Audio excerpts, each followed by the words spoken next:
15 ఏళ్ల క్రితము 20 ఏళ్ల క్రితము కిడ్నీ ట్రాన్స్ప్లాంట్ సక్సెస్ రేట్ కొంచెం తక్కువ ఉండేది, రిజెక్షన్ రేట్స్ ఎక్కువ ఉండేవి.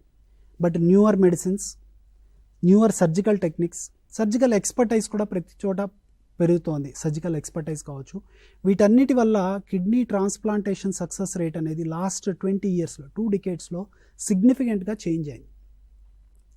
ఇప్పటి రోజుల్లో అంటే నేను అగైన్ డిసీజ్కి కొంచెం మారుతుంది. డయాబెటిక్ కిడ్నీ పేషెంట్స్లో ఎట్లా సక్సెస్ ఉంటుంది, విసావిస్ ఒక పేషెంట్ విత్ హైపర్ టెన్షన్ వల్ల కిడ్నీ డ్యామేజ్ అయిన పేషెంట్కి ఎలా ఉంటుంది, ఇవన్నిట్లో చాలా డిఫరెన్సెస్ ఉంటాయి. బట్ గ్రాస్గా చెప్పుకున్నట్లయితే ఈ రోజుల్లో transplant immediate success rate 95 to 99%. అంటే ట్రాన్స్ప్లాంట్ ఆపరేషన్ చేయించుకున్న వాళ్ళలో 95 నుంచి 99% మందికి కిడ్నీ మంచిగా నడిచి immediate success rate, surgery operation success అనటం అనేది ఇంత బాగుంది. దీనికి రకరకాల టెస్ట్లు, రకరకాల ఇంటర్వెన్షన్స్ ఉంటాయి ముందర, అవన్నీ అండర్గో అయ్యి అవన్నీ పర్ఫెక్ట్గా ఉన్న వాళ్ళ సంగతి చెప్తున్నాను.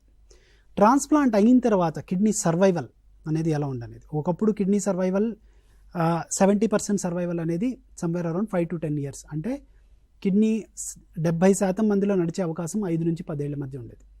ఇప్పుడు అది సమ్వేర్ అరౌండ్ 80-85%కి పెరిగింది because of the present day safer medicines.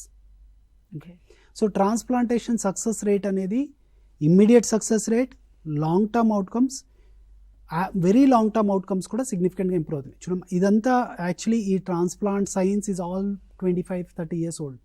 ఇండియాలో transplantation human organ transplant act వచ్చిన తర్వాత జరుగుతున్న ట్రాన్స్ప్లాంట్లన్నీ లాస్ట్ 25 yearsగా ఎక్సెసివ్గా ఇది పెనట్రేట్ అయిందని చెప్పుకోవచ్చు.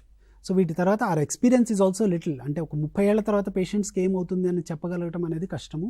But immediate success rate, quality of life, kidney patient dialysis చేయించుకుంటున్నప్పుడు వాళ్ళకుండే ప్రాబ్లమ్స్, వాళ్ళకుండే health concerns is completely different from transplantation తర్వాత వాళ్ళ ఆరోగ్యం చాలా వరకు ఇంప్రూవ్ అవుతుంది మల్టిపుల్ ఫ్యాక్టర్స్ వల్ల.